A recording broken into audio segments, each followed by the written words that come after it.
नमस्कार दोस्तों, डेट है आज की 13 जुलाई 2022 और स्वागत है आपका एडिटोरियल डिस्कशन में।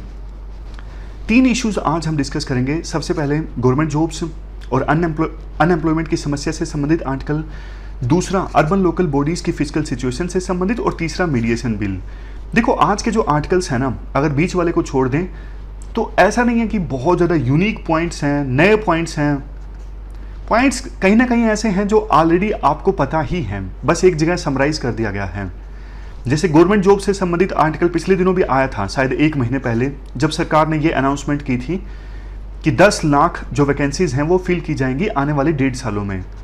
तो उसी लीक पे चलते हुए ये आर्टिकल है। और यहाँ पे मीडिएशन बिल से संबंधित आर्टिकल है। ये फिर से चर्चा में इसलिए आया है क्योंकि पार्लियामेंट की एक कमेटी है, उसने मीडिएशन बिल से संबंधित कुछ रिकमेंडेशंस दी हैं। तो पहले एक जो इशू हमने डिस्कस किया था ना मीडिएशन बिल से संबंधित पिछले साल के दिसंबर में, उसी आर्टिकल को यहाँ पे रिप्रोड्यूस कर दिया गया है, यानी फिर से छाप दिया गया है। समझ रहे हो? तो कुछ पॉइंट्स जो अलग होंगे वही हम डिस्कस करेंगे और बाकी हम वहीं से लेंगे जो हमने पहले डिस्कस किया था। और किसी ने ये पूछा कि एथिक्स के एग्जाम्पल हमने डिस्कस बंद क्यों कर दिए। बंद नहीं किए, बस 1-2 दिन में घर आया हुआ था। देखो एथिक्स के जो एग्जाम्पल है ना, ये जो न्यूज़पेपर से हम डिस्कस करते हैं ये तो आप ले ही सकते हो। पर्सनल लाइफ से संबंधित एग्जाम्पल भी आप ले सकते हो। जैसे एक चीज़ मैं आपको बताता हूँ, कुछ लोग ये रिकमेंड करते हैं कि आप ना अपनी जो अच्छी चीज़ें हैं ना वो एग्जामिनर को बता दो एथिक्स के आंसर्स में। मैं आपको एग्जाम्पल देता हूँ। जैसे मुदित जैन एक टॉपर है ना, उन्होंने भी ये बात कही। वो ऑलरेडी सिलेक्टेड थे किसी पोस्ट पे, अगले साल उन्होंने फिर से एग्जाम दिया था अपनी रैंक इंप्रूव करने के लिए। तो वो ना आंसर्स में कहीं ना कहीं वो बता देते कि I am already selected candidate. वो जानबूझ के लिख देते थे कि मेरा एक्सपीरियंस ये रहा 6 महीने की सर्विस में कि ऐसा होना चाहिए। एग्जामिनर को पता लग गया कि मुदित जैन ऑलरेडी सिलेक्टेड कैंडिडेट हैं, तो इससे इंप्रेशन और ज़्यादा अच्छा हो गया। और एग्जामिनर के ऊपर इंप्रेशन अच्छा हो गया, मार्क्स तो उन्हें ही देने हैं ना, वो ओवरऑल इंप्रेशन देखते हैं, वो ओवरऑल जज करते हैं कि जिस कैंडिडेट ने कॉपी लिखी है वो कैसा है। आंसर से ही तो पता लगेगा ना, आप बताओगे तभी तो पता लगेगा ना एग्जामिनर को। मैं एक और चीज बताता हूं। मेरी एक दोस्त थी, अब ये सुन के ना आपको थोड़ा सा ओड लगेगा, आपको लगेगा कि वो विक्टिम कार्ड प्ले कर रही है। जैसे उसने ना काफी मुश्किल हालातों में तैयारी की, जैसे घर वाले अलाउ नहीं कर रहे थे तैयारी करने के लिए, उसने काफ़ी स्ट्रगल किया। दिल्ली में आके खुद से पैसा अर्न किया क्योंकि घर वाले सपोर्ट नहीं कर रहे थे। तो उन्होंने ना, उस कैंडिडेट ने ना, मेरे दोस्त ने अपने इस एक्सपीरियंसेस को एथिक्स की कॉपीज में लिखा और उसके अच्छे मार्क्स भी आए। आपको लगेगा कि ये तो विक्टिम कार्ड प्ले करने के समान है। देखो ऐसा नहीं है, उन्होंने जो लिखा सच लिखा, झूठ नहीं लिखा। इवन कुछ कैंडिडेट्स तो झूठ लिख के भी मार्क्स ले लेते हैं। अब वो आपको जज करना है, ये करना चाहिए नहीं करना चाहिए। बस एक बात ये बोलना चाहता हूं, जो भी आप लिखो ना, आपको एग्जामिनर को बताना है कि मैं वास्तव में एथिकल पर्सन हूं। तो आपकी जो अच्छी चीजें हैं ना उनको आप फ्लो में लिख देते हो ना कैसे करके अपना एग्जाम्पल लिख देते हो, तो इसमें कुछ गलत नहीं है। बस एग्जामिनर को ये ना लगे कि वो जानबूझ के ठूस के लिखे जा रहा है, अपनी बड़ाई करता जा रहा है। फ्लो में आना चाहिए, 1-2 लाइन में आना चाहिए और बहुत ज्यादा नहीं आना चाहिए। ये बैलेंस इस्टेब्लिश करना जरूरी है। ऐसा नहीं कि आर्टिफिशियली हर आंसर में अपनी बड़ाई करते जा रहे हो, लेकिन जो अच्छी चीज है उसको 1-2 बार बताना एग्जामिनर को, ये बैड नहीं है, बुरा नहीं है। तो अब चलिए डिस्कशन स्टार्ट करते हैं। First important article government jobs से संबंधित है। आप जीएस पेपर 3 के इस टॉपिक से आर्टिकल को रिलेट कर सकते हो। क्या कंटेक्स्ट है? देखो कुछ दिनों पहले सरकार की तरफ से ये अनाउंस किया गया था कि हम आने वाले 18 मंथ्स में 10 लाख गवर्नमेंट जॉब्स देंगे। मतलब 10 लाख जो सरकारी वैकेंसीज हैं वो फिल की जाएंगी सरकार के द्वारा आने वाले 18 मंथ्स में। राइटर कहते हैं टोटल सैंक्शन जो पोस्ट है ना सरकार में वो है 40 लाख, और 40 लाख में से 22% पोस्ट अभी खाली पड़ी हैं। सरकार कहती है ये हमने हिस्टोरिक स्टेप लिया है जॉब्स प्रोवाइड करने के लिए, आने वाले 18 महीनों में 10 लाख जॉब्स। बट देखो राइटर कहते हैं देखो 22% पोस्ट 40 लाख में से खाली पड़ी थी, इसका मतलब क्या कामकाज सरकार का प्रभावित हो रहा था? क्योंकि अगर देखो इतना कम स्टाफ रहेगा तो जाहिर तौर पर सरकार अपनी फुल कैपेसिटी के साथ काम नहीं कर सकती, करप्शन ज़्यादा देखने को मिलेगा, चीज़ें रुकेंगी, डिले होगा सर्विसेज प्रोवाइड करने में। क्या ये एक रीज़न है सरकार एकदम से जागी? बट देखो ऐसा लगता नहीं है। सरकार एकदम से इसलिए जागी क्योंकि सरकार भी इस चीज़ को मान रही है कि हमारे देश में अनएम्प्लॉयमेंट की जो समस्या है वो काफ़ी ज़्यादा बढ़ गई है, और इसी चीज़ को इनडायरेक्टली सरकार ने एक्नॉलेज किया है और कहा है कि आने वाले 18 महीनों में हम 10 लाख जॉब्स प्रोवाइड करेंगे। बट देखो जिस हिसाब से अनएम्प्लॉयमेंट की समस्या है ना, उस हिसाब से 10 लाख जॉब्स तो कुछ भी नहीं है। जैसे आप देखिए हमारे देश में टोटल लेबर फोर्स में अभी कितने लोग आते हैं? 437.2 मिलियन। लेबर फोर्स में देखो वो लोग आते हैं जो काम करने के लिए तैयार हैं, मतलब जो जॉब करना चाहते हैं। लेबर फोर्स पार्टिसिपेशन रेट है 42.13%। अभी अनएम्प्लॉयमेंट रेट कितना है? 20%। ऑलरेडी देखो 30 मिलियन अनएम्प्लॉयड यूथ हैं या फिर लोग हैं हमारे देश में। 30 मिलियन मतलब 3 करोड़। और हर साल 50 लाख से लेके 70 लाख जो लोग हैं एक्स्ट्रा ऐड हो जाते हैं लेबर फोर्स में, मतलब काम करने के लिए इच्छुक हो जाते हैं। तो आप बताइए ऐसी सिचुएशन में क्या ये 10 लाख जॉब्स सफिशिएंट होंगी? बिल्कुल भी नहीं। दिक्कत सिर्फ देखो इतनी नहीं है, दिक्कत ये भी है जिन लोगों के पास सरकार में जॉब्स हैं उनमें से बहुत सारे लोग तो कॉन्ट्रैक्ट वर्कर्स हैं, मतलब उनकी जॉब परमानेंट नहीं है, कॉन्ट्रैक्ट बेसिस पर वो काम करते हैं। और इन कॉन्ट्रैक्ट वर्कर्स की जो संख्या है ना धीरे धीरे बढ़ती जा रही है। 2017 में 11.11 लाख कॉन्ट्रैक्ट वर्कर्स थे, 2020 में 13.25 लाख और 2021 में 24.31 लाख। कॉन्ट्रैक्ट वर्कर्स के अलावा बहुत सारे ऐसे वर्कर्स भी हैं जो ऑनरेरी बेसिस पे काम करते हैं, जैसे आंगनवाड़ी वर्कर हैं, हेल्पर हैं, आशा वर्कर्स हैं।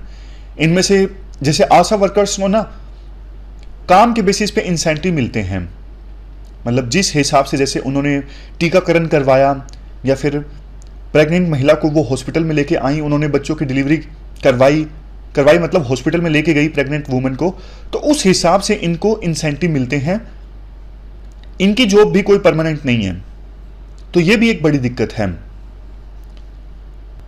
इसके बाद राइटर पॉइंट रेज करते हैं, इवन देखो जो प्राइवेट सेक्टर है ना वो भी सफिशिएंट जॉब्स नहीं प्रोड्यूस कर पा रहा है। कोविड-19 की महामारी के चलते जो प्राइवेट फाइनल कंजप्शन एक्सपेंडिचर है ना वो प्री पैंडेमिक लेवल को क्रॉस नहीं कर पा रहा है। यानी पैंडेमिक से पहले, महामारी से पहले जो प्राइवेट फाइनल कंजप्शन एक्सपेंडिचर था ना वो अभी तक नहीं पहुंच पाया है। महामारी के कारण कम हो गया था, इसलिए जो पहले था अभी तक उस लेवल पर भी नहीं पहुंचा है। अब आपके मन में आया होगा इससे क्या फर्क पड़ता है? देखो सिंपल सी बात है, लोग जितना ज्यादा एक्सपेंडिचर करेंगे उतनी ही ज्यादा डिमांड बढ़ेगी और उस डिमांड की पूर्ति के लिए उतनी ही फैक्ट्रीज लगेंगी, मतलब उतना ही एम्प्लॉयमेंट जनरेट होगा। लेकिन प्राइवेट फाइनल कंजप्शन एक्सपेंडिचर नहीं बढ़ पा रहा है, तो इसलिए सरकार को ही आगे आना पड़ेगा अगर प्राइवेट सेक्टर जॉब्स को नहीं प्रोड्यूस कर पा रहा है। एक तरफ देखो सरकार गवर्नमेंट जॉब्स नहीं दे रही है इतना, हालांकि अब बोल रही है कि 18 महीने में हम 10 लाख जॉब्स देंगे, जो कि सफिशिएंट नहीं है। दूसरी तरफ देखो बहुत सारे ऐसे इंडिकेटर्स हैं जो बताते हैं, बहुत सारे इंडेक्स और रैंकिंग रिपोर्ट्स ऐसी हैं जो बताती हैं इंडिया की जो रैंकिंग है एजुकेशन के मामले में, लिटरेसी के मामले में, स्किल्स और holistic care of children in early childhood के मामले में, ड्रिंकिंग वाटर और सैनिटेशन के मामले में या फिर बेसिक इंफ्रास्ट्रक्चर के मामले में इंडिया की रैंकिंग बहुत नीचे है। तो अगर सरकारी कर्मचारी ज्यादा होंगे तो इन बेसिक सर्विसेज को ज्यादा अच्छे से सरकार प्रोवाइड कर सकती है। कम से कम देखो जो गरीब लोग हैं ना हमारे देश में, जैसे बॉटम 40%, इन मतलब अगर लिस्ट बनाएं सबसे अमीर आदमी ऐसे लिस्ट बनाते जाएं, बॉटम के जो 40% लोग हैं ना उनको तो बेसिक सर्विसेज प्रोवाइड करना सरकार की जिम्मेदारी है ही। राइटर कहते हैं देखो सरकार का पहला टास्क ये होना चाहिए जो गरीब लोग हैं उनकी वेलबींग को सुनिश्चित करना, ह्यूमन रिसोर्स को डेवलप करना, बेसिक इंफ्रास्ट्रक्चर इस्टेब्लिश करना। इन एरियाज में प्राइवेटाइजेशन नहीं आना चाहिए। दूसरा मेजर टास्क सरकार का ये होना चाहिए, जो अभी फिलहाल इंडस्ट्रियल पॉलिसी है ना, इसको थोड़ा स्ट्रीमलाइन करना, रीओरिएंट करना। सरकार ना इकोनॉमी के लेबर इंटेंसिव सेक्टर्स पे ज़्यादा फोकस करे, जैसे एमएसएमईज को प्रमोट करे। इसके साथ साथ जो इनफॉर्मल प्रोडक्शन है ना, उसको भी सरकार प्रमोट करे, इनफॉर्मल सेक्टर को सरकार प्रमोट करे, उनको बेहतर टेक्नोलॉजी प्रोवाइड करके कुछ ऐसे स्टेप्स लेके कि इनफॉर्मल सेक्टर में जो प्रोडक्टिविटी है इम्प्रूव हो। कैसे सरकार कर सकती है? जैसे देखो, उनको बेटर फाइनेंसिस प्रोवाइड कर सकती हैं, जैसे लोन दिए जाते हैं एमएसएमईज को, उनके लिए टर्म्स एंड कंडीशंस को आसान बनाया जा सकता है। क्लस्टर्स सरकार बना सकती है। क्लस्टर्स जैसे मान लीजिए दिल्ली है, ये जो एरिया है ना, यहाँ पे मान लीजिए एमएसएमईज के लिए क्लस्टर बने हुए हैं। तो क्लस्टर में क्या होता है, एक फैक्ट्री को ऑपरेशन चलाने के लिए जो भी आवश्यकताएं होती है ना, जैसे कुछ गुड्स चाहिए, कुछ सर्विसेज चाहिए, वो सारी आसपास के उसी क्लस्टर में अवेलेबल हो जाती हैं। तो उस फैक्ट्री को कोई दिक्कत नहीं आती अपने ऑपरेशंस चलाने में। तो एमएसएमईज के लिए ज़्यादा से ज़्यादा क्लस्टर डेवलपमेंट। इसके अलावा क्या सरकार कर सकती है, एक urban employment guarantee programme start कर सकती है, ताकि अर्बन एरियाज में जो यूथ अनएम्प्लॉयड है ना, उनके लिए एम्प्लॉयमेंट की ज़्यादा अपॉर्चुनिटीज जनरेट हों। ये जो प्रोग्राम है ना, वो रूरल एम्प्लॉयमेंट गारंटी प्रोग्राम से अलग होना चाहिए, अर्बन एरियाज की जरूरतों के हिसाब से होना चाहिए। जैसे देखो, अर्बन प्रोग्राम ऐसा होना चाहिए जिसमें बेसिक अर्बन सर्विसेज हों, जहां यूथ को स्पेशल ट्रेनिंग मिले और ट्रेनिंग प्राप्त करके वो मेन स्ट्रीम इकोनॉमी में इंटीग्रेट हो सकें। Next point, day care centres setup करने चाहिए, जहां पे बच्चों की देखभाल हो सके, ताकि महिलाएं जो हैं पूरा दिन बच्चों की केयर करने के लिए घर पर ना रहें, वो भी बाहर जाके काम कर सकें। अभी देखो, महिलाएं घर पर रहती हैं, एक मेन रीजन है कि बच्चों की देखभाल करना, तो उनकी जो सर्विस है ना, अमूल्य है, लेकिन इकोनॉमी के हिसाब से देखें तो अनपेड है। अगर बच्चों की देखभाल करने के लिए डे केयर सेंटर होंगे तो महिलाएं भी बाहर जाके काम कर सकेंगी। इससे ना सिर्फ गरीबी दूर होगी, बल्कि इकोनॉमिक एक्टिविटीज ज्यादा होंगी, तो देश की इकोनॉमी भी एक्सपेंड होगी। नेक्स्ट पॉइंट, इंफ्रास्ट्रक्चर संबंधित जो गैप्स है ना, उनको भी फिल करने की आवश्यकता है, ताकि अर्बन लाइफ में जो जीने का स्टैंडर्ड है ना, उसे अपलिफ्ट किया जा सके, उसे इंप्रूव किया जा सके। नेक्स्ट पॉइंट, राइटर ये कहते हैं, तो ये पूरा आर्टिकल हमने डिस्कस किया गवर्नमेंट जॉब्स से संबंधित, या फिर यूं कह सकते हो एम्प्लॉयमेंट से संबंधित। अब चलते हैं अगले आर्टिकल की तरफ। अगला जो आर्टिकल है वो म्युनिसिपल फाइनेंसेस से संबंधित है। आप जीएस पेपर सेकंड के इस टॉपिक से आर्टिकल को रिलेट कर सकते हो। शुरुआत में देखो, इंट्रोडक्शन की बात करते हैं, मतलब बेसिक्स की बात करते हैं। हमारे संविधान में 74th जो कॉन्स्टिट्यूशनल अमेंडमेंट है ना, वो अर्बन लोकल बॉडी से संबंधित है। ये 1992 में आई थी, और इस 74th कॉन्स्टिट्यूशनल अमेंडमेंट में प्रोविजन किया गया कि जो अर्बन लोकल बॉडीज है ना, सिटीज और टाउन्स में लोएस्ट यूनिट ऑफ गवर्नेंस होंगी, इनको पावर्स दी जाए, इनको पैसा दिया जाए, ताकि ये ग्राउंड लेवल पर अच्छे से काम कर सकें। 74th कॉन्स्टिट्यूशनल अमेंडमेंट को आए देखो 30 साल पूरे हो चुके हैं। अगर हम एनालाइज करें तो हमें पता लगेगा कि 30 सालों के बाद आज भी जो अर्बन लोकल बॉडीज है ना, फिस्कल डेफिसिट से सफ़र करती हैं। मतलब इनके पास पैसा नहीं होता, खर्चा ज़्यादा कर देती हैं, रेवेन्यू इनका कम होता है, और फाइनेंसिस होते नहीं, इनके पास रेवेन्यू होता नहीं ज़्यादा विकास करने के लिए। टैक्स बेस ये अपना एक्सपेंड नहीं कर पा रही हैं। जैसे urban local bodies property tax इकट्ठा करती हैं, बट प्रॉपर्टी टैक्स ज़्यादा अच्छे से इनके द्वारा इकट्ठा नहीं किया जाता, और प्रॉपर्टी टैक्स है भी बहुत कम। बहुत सारे रीजंस हैं। एक आर्टिकल हमने डिस्कस किया था, उसमें हमने ये जाना था प्रॉपर्टी टैक्स के लिए ज़्यादा जोर इसलिए नहीं लगाती ये अर्बन लोकल बॉडीज, क्योंकि जो चुने हुए प्रतिनिधि होते हैं ना, उन्हें लगता है कि प्रॉपर्टी टैक्स के लिए जोर लगाएंगे तो लोग वोट नहीं देंगे।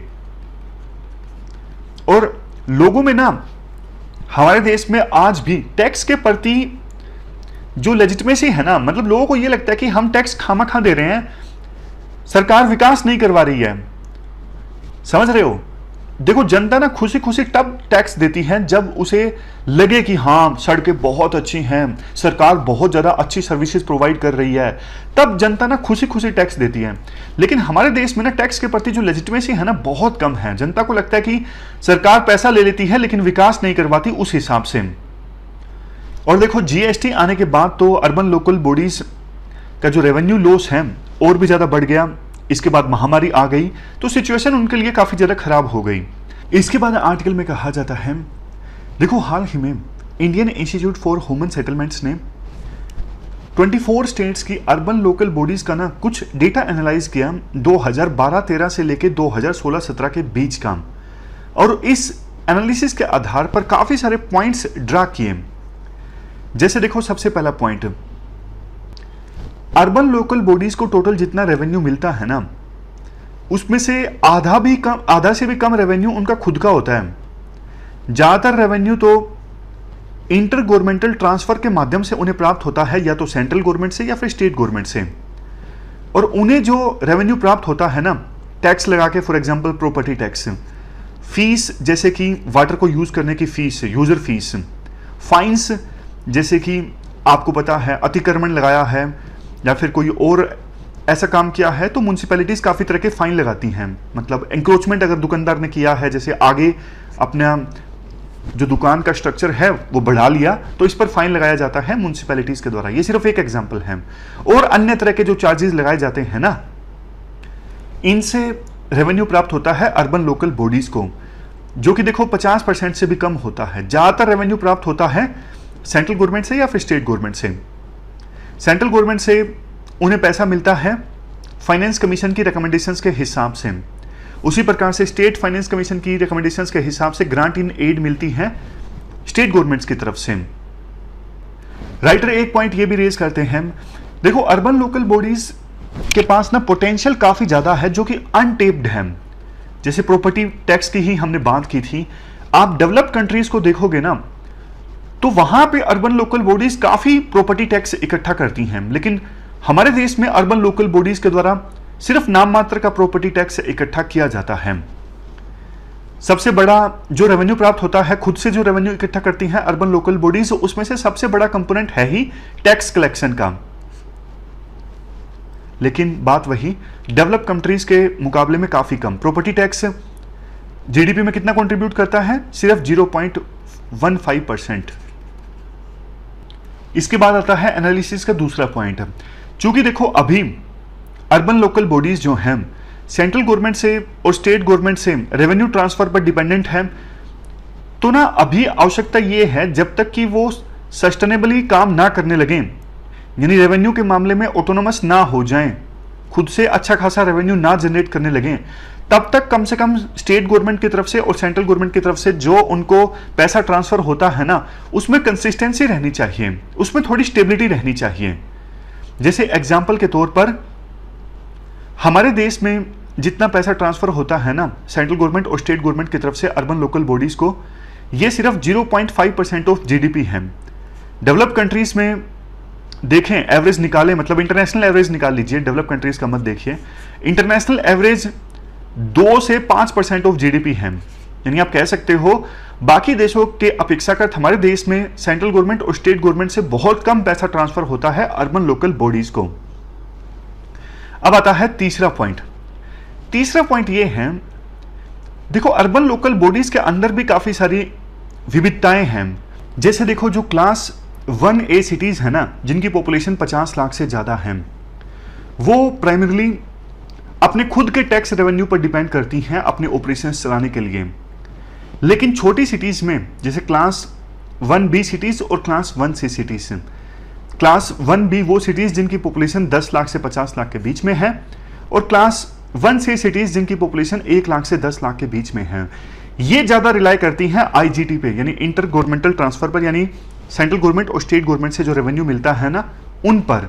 इसका मतलब ये है क्लास 1A सिटीज धीरे धीरे अपना रेवेन्यू मोबिलाइज कर रही हैं। धीरे धीरे उनका जो नॉन टैक्स रेवेन्यू है ना, जैसे यूजर फीस है, बिजली का, ये पानी का बिल, दूसरी सर्विसेज जो प्रोवाइड करती हैं म्यूनसिपैलिटीज, उनका बिल, धीरे धीरे वो नॉन टैक्स रेवेन्यू को मोबिलाइज कर रही हैं, खास करके ये जो 5 सालों की स्टडी की गई ना 2012 से लेकर 2017 के बीच में, इनमें ये पाया गया क्लास 1A सिटीज में जो टैक्स रेवेन्यू है ना वो ग्रो किया बाय 11%, लेकिन नॉन टैक्स रेवेन्यू ग्रो कर गया बाय 30%। तो ये एक अच्छी चीज है। बट क्लास 1B और क्लास 1C सिटीज में रेवेन्यू अभी भी स्टेगनेंट है, यानी इन्होंने रेवेन्यू को मोबिलाइज नहीं किया है। और इवन क्लास 1A सिटीज में भी जो टैक्स रेवेन्यू है उसको अच्छे से मोबिलाइज किया जा सकता है, खास करके प्रॉपर्टी टैक्स, जिसकी बात हम बार बार कर रहे हैं। फोर्थ पॉइंट देखो, ऑपरेशंस एंड मेंटेनेंस जो एक्सपेंसेस है ना वो म्युनिसिपैलिटीज के बढ़ते जा रही हैं, लेकिन म्युनिसिपैलिटीज ऑपरेशंस और मेंटेनेंस के लिए ज्यादा पैसे एलोकेट नहीं कर पाती क्योंकि उनके पास रेवेन्यू की कमी रहती है। लेकिन ऑपरेशन और मेंटेनेंस एक्सपेंसेस बहुत ज़्यादा जरूरी हैं। जैसे स्कूल बना के छोड़ दिया, अगर उसकी मेंटेनेंस नहीं हो रही है अच्छे से तो वो धीरे धीरे खंडर में तब्दील होता जाएगा। तो अच्छी सर्विस डिलीवरी आपको देनी है ना, तो फिर ऑपरेशंस और मेंटेनेंस पर एक्सपेंड करना जरूरी है। यहां पे एक आंकड़ा दिया जाता है, जितना रेवेन्यू खर्च किया जाता है ना अर्बन लोकल बॉडीज के द्वारा, उसमें से देखो ऑपरेशन एंड मेंटेनेंस का शेयर 2012-13 में था 30%, लेकिन 2016-17 आते आते ये इंक्रीज हो गया 35%। यानी टोटल अगर 100 रुपए इनका रेवेन्यू है तो 2012-13 में 30 रुपए खर्च किए जाते थे ऑपरेशन एंड मेंटेनेंस पे, और अब 2016-17 में किए जाने लगे 35%। तो ये एक्सपेंसेस बढ़ रहे हैं, लेकिन पैसा इसके लिए कम एलोकेट किया जा रहा है अर्बन लोकल बॉडीज के द्वारा। अगर ऐसा ही चलता रहा तो फिर सर्विस डिलीवरी धीरे धीरे खराब होती जाएगी। अब कायदे से देखो होना यह चाहिए, जो ये ऑपरेशनल एंड मेंटेनेंस संबंधित एक्सपेंसेस है ना वो तो म्युनिसिपैलिटीज वसूले यूजर चार्जेस से। यूजर चार्जेस जैसे कि देखो वाटर सप्लाई कर रही हैं म्युनिसिपैलिटीज तो उसके चार्जेस, सॉलिड वेस्ट मैनेजमेंट और ट्रांसपोर्टेशन के चार्जेस, वेस्ट वाटर को मैनेज करने संबंधित चार्जेस, तो ये जो सर्विसेज देती है ना इसी से रेवेन्यू वसूला जाए और उसी से मेंटेनेंस और ऑपरेशंस का काम चलाया जाए। लेकिन नॉन टैक्स रेवेन्यू नहीं मोबिलाइज कर पा रही हैं, सिर्फ क्लास 1A सिटीज ने थोड़ा बहुत अपना नॉन टैक्स रेवेन्यू मोबिलाइज किया है। जो छोटी सिटीज हैं में अर्बन लोकल बॉडीज है ना वो अपने नॉन टैक्स रेवेन्यू को नहीं मोबिलाइज कर पा रही हैं। लास्ट में अब पॉइंट ये आता है, कंक्लूजन में हम बोल सकते हैं अर्बन लोकल बॉडीज का जो फाइनेंस है ना वो पूरी तरह से डगमगा गया है पिछले 30 सालों में। जैसा सोचा गया था 74th कॉन्स्टिट्यूशनल अमेंडमेंट में वैसा हुआ नहीं है। अब चूंकि उनके पास पैसा नहीं है, इस वजह से अर्बन लोकल बॉडीज अच्छे से सर्विस नहीं डिलीवर कर पाती। अगर अर्बन लोकल बॉडीज को अच्छे से सर्विस डिलीवर करनी है ना, प्रॉपर्टी टैक्स और दूसरे टैक्सेस को मोबिलाइज करना होगा, नॉन टैक्स रेवेन्यू को मोबिलाइज करना होगा, जैसे यूजर चार्जेस मतलब सर्विसेज को यूज करने के पैसे, और अदर लैंड बेस्ड रिसोर्सेज, बहुत सारा लैंड होता है अर्बन लोकल बॉडीज के पास, उसको अच्छे से यूटिलाइज कर सकती हैं रेवेन्यू को जनरेट करने के लिए। तो ये सारे काम करने होंगे अर्बन लोकल बॉडीज को, अदरवाइज तो देखो वो डिपेंडेंट बनी रहेंगी सेंट्रल गवर्नमेंट और स्टेट गवर्नमेंट के ऊपर, वो सस्टेनेबली काम नहीं कर पाएंगी। तो ये पूरा आर्टिकल हमने डिस्कस किया अर्बन लोकल बॉडीज के फिजिकल सिचुएशन से संबंधित। चलते हैं आगे। इंपॉर्टेंट आर्टिकल मीडिएशन से संबंधित है। आप जीएस पेपर सेकंड के इस टॉपिक से आर्टिकल को रिलेट कर सकते हो। देखो ये जो मीडिएशन टर्म है ना सिंपल है, आसान है, आपको इसका मतलब पता होगा, फिर भी एग्जाम्पल के साथ ब्रीफ में बता देता हूँ। मान लीजिए कोई पर्सन है सोनू राजेंद्र नगर में रह रहा है, आईएएस की तैयारी कर रहा है, किराए पर रहता है सोनू। मकान मालिक के साथ रेंट को लेकर डिस्प्यूट हो जाता है। अब देखो एक सॉल्यूशन तो सोनू के पास ये है कि कोर्ट में केस फाइल करे, लेकिन सोनू को तैयारी करनी है, वो नहीं चाहता कि कोर्ट में केस फाइल किया जाए, इतना समय लगे, इतना पैसा बर्बाद हो, इतनी एनर्जी इन्वेस्ट हो, मेरा फोकस डाइवर्ट हो। मकान मालिक भी ये नहीं चाहता। तो सोनू और मकान मालिक किसी थर्ड इंडिविजुअल के पास जाते हैं दोनों मिलके और उसको बोलते हैं कि भैया आप हमारा समझौता करवा दो। जो तीसरा इंडिविजुअल है ना वो न्यूट्रल है, वो सोनू और मकान मालिक के बीच में समझौता करवा देता है जो दोनों को मंजूर होता है। तो तीसरा जो थर्ड न्यूट्रल पर्सन है ना जिसने सोनू और मकान मालिक के बीच में समझौता करवाया वो है मीडिएटर, और उसने जो करवाया है वो है मीडिएशन। सिंपल टर्म है, ये टेक्निकल डेफिनेशन है जो आप आंसर्स में लिख सकते हो। मीडिएशन एक प्रकार का अल्टरनेटिव डिस्प्यूट रेजोल्यूशन है, जिसमें जो इन्वॉल्व पार्टीज हैं जिनके बीच में डिस्प्यूट होता है, सोनू एंड मकान मालिक, वो न्यूट्रल थर्ड पार्टी के पास जाते हैं जो कि उनकी हेल्प करता है किसी सेटलमेंट पर राजी होने में। मीडिएशन देखो सामान्यतः नॉन बाइंडिंग होता है, मतलब मीडिएटर ने जो समझौता करवाया ना, मर्जी है सोनू और मकान मालिक उसे माने या फिर ना माने। लेकिन कई बार ऐसा भी हो सकता है कि मीडिएशन में पहले से दोनों पार्टीज राजी हो जाएं कि जो भी हमारे बीच में मीडिएशन होगी वो बाइंडिंग होगी, उसे हमें दोनों को मानना होगा। तो सामान्यतः नॉन बाइंडिंग होता है, लेकिन दोनों पार्टीज पहले से सोच लें तो वो बाइंडिंग भी हो सकता है। देखो मीडिएशन से ना बहुत सारे फायदे होते हैं। कोर्ट में अगर केस जाता है तो आज ऑलरेडी आपको पता है केसेस की पेंडेंसी कितनी ज़्यादा है। सोनू ने केस फाइल कर दिया, पता लग गया कि सोनू को आईएएस बने 8 साल हो गए, लेकिन रेंट का जो केस है अभी तक चल रहा है। समझ गए? टाइम बर्बाद होता है, पैसा जाता है, हरासमेंट होती है। तो मीडिएशन में जल्दी से अगर केस सोल्व हो जाता है, एग्रीमेंट हो जाता है, तो सबको फायदा है ना, सबके लिए विन विन सिचुएशन है। कोर्ट के लिए विन विन सिचुएशन है कि और केस नहीं बढ़े, सरकार के लिए विन विन सिचुएशन है, जो इन्वॉल्व पार्टीज हैं जिनके बीच में डिस्प्यूट हैं उनके लिए विन विन सिचुएशन है। तो इसीलिए सरकार मीडिएशन समेत अल्टरनेटिव डिस्प्यूट रेजोल्यूशन में दूसरे भी जो मैकेनिज्म्स है ना, जैसे आर्बिट्रेशन, उनको सरकार प्रमोट करती है। लेकिन इस आर्टिकल में फोकस मीडिएशन पर है। सरकार ना मीडिएशन के लिए अब एक बिल लाने वाली है पार्लियामेंट में, क्योंकि मीडिएशन ना अब काफ़ी ज़्यादा जरूरी भी हो गया है और इसको रेगुलेट करना भी जरूरी है। तो इसलिए सरकार चाहती है कि मीडिएशन एक तरीके से होना चाहिए, इसको हमें प्रमोट करना चाहिए। तो इसीलिए सरकार एक बिल लाना चाहती है, और बिल लाने से पहले सरकार ने एक ड्राफ्ट रिलीज किया है, कमेंट मांगे हैं, और उसी ड्राफ्ट पर राइटर ने ये आर्टिकल लिखा है। राइटर कहते हैं देखो तीनों एस्पेक्ट्स हैं, मतलब बिल कुछ मायनों में अच्छा भी है, कुछ इसमें कमियां भी हैं, और कुछ तो प्रोविजंस ऐसे हैं जिनको देखकर निराश होने की आवश्यकता है। तो सबसे पहले हम चीजें डिस्कस करेंगे कि इस ड्राफ्ट में, मीडिएशन संबंधी ड्राफ्ट में अच्छी अच्छी चीजें क्या हैं। सबसे पहले तो देखो बिल में एक चीज ये एक्नॉलेज की जाती है कि मीडिएशन को अब एक पूरी तरह से प्रोफेशन मानना जरूरी है। जैसे आपको एग्जांपल देता हूं, सोनू और मकान मालिक के बीच में विवाद हुआ ना, वो जिस थर्ड पार्टी न्यूट्रल पर्सन के पास जाते हैं, ऐसा नहीं कि वो अपनी किराना की दुकान कर रहा है और सोनू जाके बोलता है कि भैया आपके पास थोड़ा सा टाइम हो तो मीडिएशन करवा दो, ऐसा नहीं। जो थर्ड पार्टी इंडिविजुअल हो ना, वो प्रोफेशनल हो, उसका काम ही हो कि दिन रात मीडिएशन करवाना, उसका प्रोफेशन हो। इसके बाद बिल ये भी एक्नॉलेज करता है कि देखो ऑलरेडी कुछ इंस्टीट्यूट्स हमारे देश में ऐसे हैं जो मीडिएटर्स को ट्रेनिंग देते हैं। कुछ और अच्छे इंस्टीट्यूट्स इस्टेब्लिश किए जाएं मीडिएटर्स को ट्रेनिंग देने के लिए, ताकि वो स्ट्रक्चर्ड वे में मीडिएशन करवा सकें। डेफिनेट रूल्स के अकॉर्डिंग रूल्स देखो डिफाइन किए जा सकते हैं। जैसे मीडिएटर पहला क्वेश्चन पूछेगा सोनू से, आप क्या चाहते हो सोनू, कितना रेंट आप देना चाहते हो। फिर मीडिएटर क्वेश्चन पूछेगा किससे, मकान मालिक से, कि आप इतना रेंट क्यों ले रहे हो। इस प्रकार से स्ट्रक्चर्ड वे में दोनों का पक्ष जान के एक सिस्टमेटिक प्रोसीजर के हिसाब से जो मीडिएटर हैं वो मीडिएशन करवाए, इसके लिए उनको ट्रेनिंग प्रोवाइड कर सकते हैं ये इंस्टीट्यूट्स। नेक्स्ट पॉइंट देखो बहुत इंपॉर्टेंट है। बिल में ये कहा गया है कोई भी लिटिगेशन हो उससे पहले एक बार एक मीडिएशन का सेशन जरूर हो। मान लीजिए आप कोई भी केस फाइल करना चाहते हो, जैसे अभी एक्स्ट्रा अटेम्प्ट्स के लिए कुछ जो स्टूडेंट्स हैं वो अपना प्रोटेस्ट कर रहे हैं, वो कोर्ट में जाना चाहते हैं, तो मान लीजिए लिटिगेशन फाइल करने से पहले एक सेशन उनका मीडिएशन का जरूर होना ही चाहिए।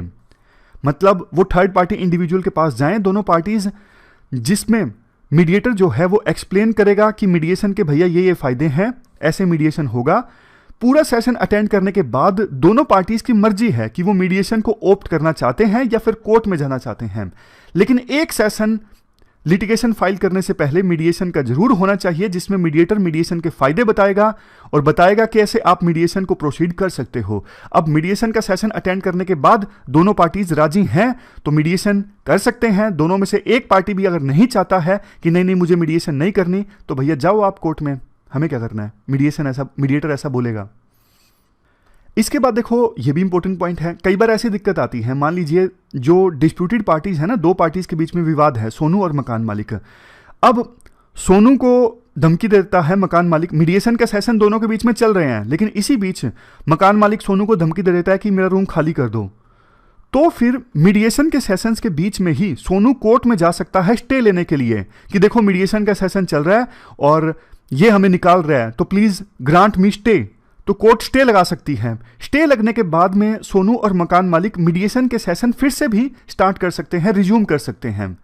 तो मतलब क्या हुआ, इंटरिम ऑर्डर हासिल करने के लिए कोई भी पार्टी कोर्ट में जा सकती है और बाद में फिर से मीडिएशन के जो सेशन है वो रिज्यूम कर सकती है।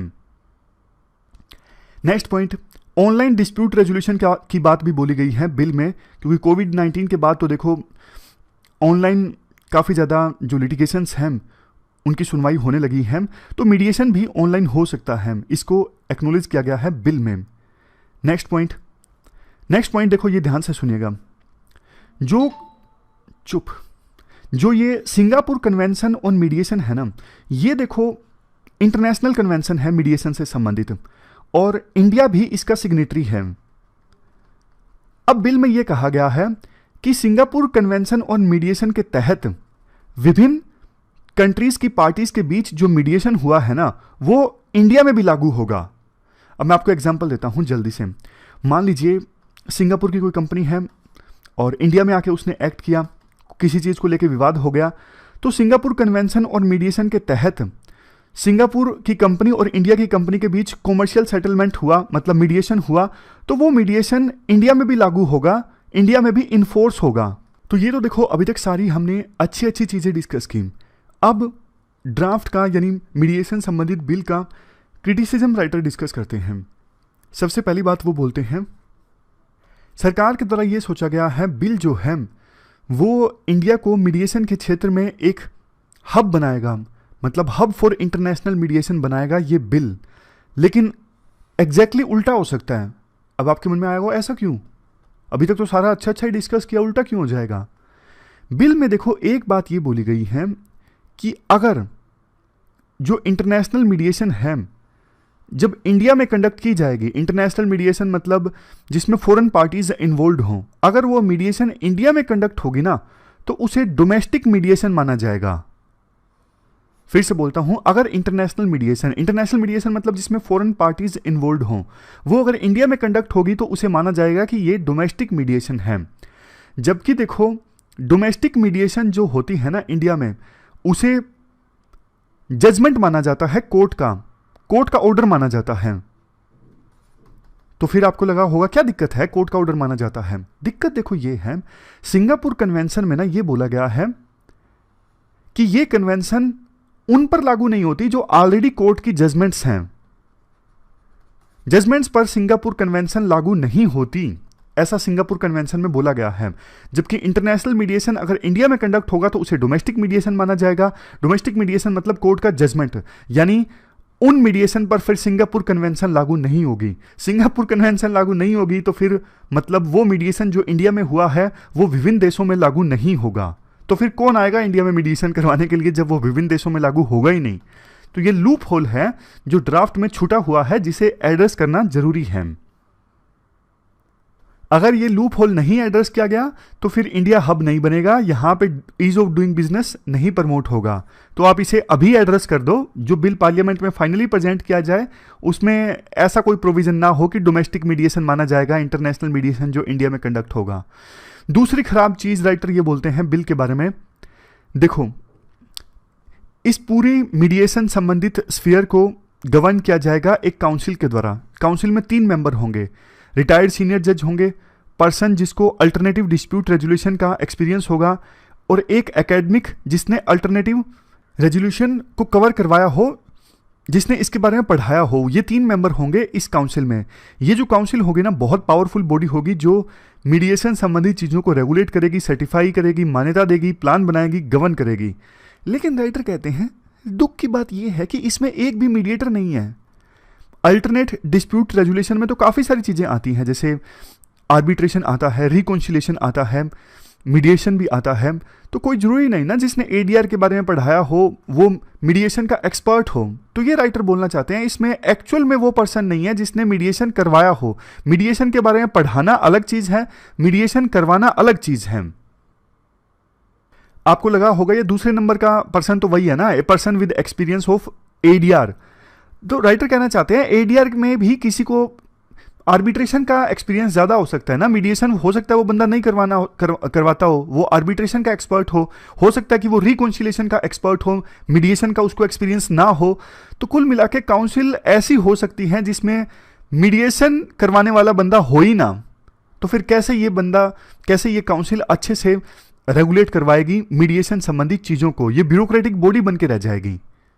नेक्स्ट कमी बिल में ये है, देखो डिस्प्यूट रेजोल्यूशन का फील्ड है, जुडिशरी का डोमेन है, लेकिन बावजूद इसके chief justice of India picture में है ही नहीं। मतलब काउंसिल संबंधित मेंबर्स को जब अपॉइंट करने की बारी आएगी ना, तो उसमें सीजीआई का कोई रोल नहीं होगा, चीफ जस्टिस ऑफ इंडिया का कोई रोल नहीं होगा, जबकि डिस्प्यूट रेजोल्यूशन जो है वो एक जुडिशियल डोमेन है। ये भी एक कमी है। नेक्स्ट कमी ये है, बिल में बहुत सारे ऐसे डिस्प्यूट्स हैं जिनको मीडिएट नहीं करवाया जा सकता, जैसे फ्रॉड है। राइटर कहते हैं देखो फ्रॉड ना बहुत बार जब दो पार्टीज के बीच में डिस्प्यूट होता है ना, ए और बी, सोनू और मकान मालिक, वो ना बढ़ा चढ़ा के आरोप लगा देते हैं कि इसने मेरे साथ फ्रॉड किया, जबकि फ्रॉड एक्चुअल में हुआ नहीं होता है। बाद में दोनों पार्टीज किसी एग्रीमेंट पे राजी हो जाती हैं कि हाँ फ्रॉड नहीं हुआ है, मान लेते हैं ये डिस्प्यूट। बढ़ा चढ़ा के आरोप लगाने की आदत होती है विवाद जब भी पैदा होता है, लेकिन फ्रॉड का आरोप लगा दिया तो मतलब उस डिस्प्यूट का मीडिएशन नहीं हो सकता। ऐसे ही ना एक लंबी लिस्ट है कि कौन कौन से इश्यूज का मीडिएशन नहीं हो सकता, जैसे माइनर्स और पर्सन्स ऑफ अनसाउंड माइंड। जब ये पार्टी में इन्वॉल्व होंगे ना, कोई भी एक पार्टी में माइनर होगा या फिर पर्सन ऑफ अनसाउंड माइंड होगा, तो लॉ कहता है कि कोर्ट ऑर्डर पास कर सकते हैं इनको प्रोटेक्ट करने के लिए, तो इनका भी मीडिएशन नहीं हो सकता। ये लंबी लिस्ट है। तो राइटर कहते हैं इतनी सारी चीजें तो आपने छोड़ ही दी। जैसे टेलीकॉम का एग्जांपल ले लीजिए, जो मैन्युफैक्चरर और सर्विस प्रोवाइडर हैं, कंज्यूमर हैं, क्यों ना वो आपस में एक दूसरे से बात करके इश्यूज को रिजोल्व कर लें। तो आप इतना सारा चीजें छोड़ो मत प्लीज। अब लास्ट में राइटर अपने कंक्लूडिंग रिमार्क्स देते हैं। राइटर कहते हैं हम सब मिलके क्यों ना मीडिएशन बिल को अच्छा बना दें। अभी सरकार ने हमसे कमेंट्स मांगे हैं, क्यों ना सभी स्टेक होल्डर्स एक साथ आए एक अच्छा मीडिएशन संबंधित एक्ट बनाने के लिए। क्यों ना मीडिएटर, लॉयर्स, जजेस अपना दिमाग लगाएं और एक अच्छा कमेंट, अच्छे सजेशंस दें सरकार को, और सरकार भी उन सजेशंस को ले बिल में सुधार लाने के लिए। कुल मिलाकर राइटर बोलते हैं हमें देखो एक अच्छा एक्ट बनाना है मीडिएशन संबंधित, और इसके लिए और डिस्कशन की आवश्यकता है तो वो होने दो। जल्दबाजी में पार्लियामेंट में ये मीडिएशन संबंधित बिल आप ना पास करो, और एक अच्छा एक्ट हमें बनाना है, यही उनकी सोच है। तो ये पूरा आर्टिकल हमने डिस्कस किया मीडिएशन संबंधित। ये थी हमारी आज की डिस्कशन। फिलहाल इस डिस्कशन में इतना ही है। Thank you very much for discussion.